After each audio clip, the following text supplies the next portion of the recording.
Ano ang matututuhan natin sa sinasabi ng Isaiah 40:28? Ganito ang sabi. Hindi mo ba alam? Hindi mo ba narinig? Si Jehovah ang may lalang ng lahat ng nasa lupa ay Diyos magpakailanman. Hindi siya napapagod o nanlulupaypay. Hindi maubot ang isipan ang kanyang unawa.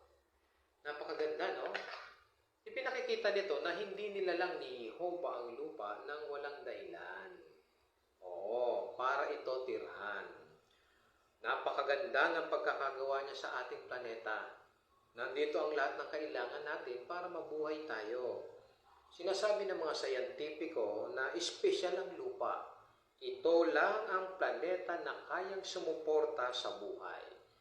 Kaya pasasalamatan natin ang ating dakilang may lalang sa araw-araw. Pinasasalamatan mo ba si Jehovah?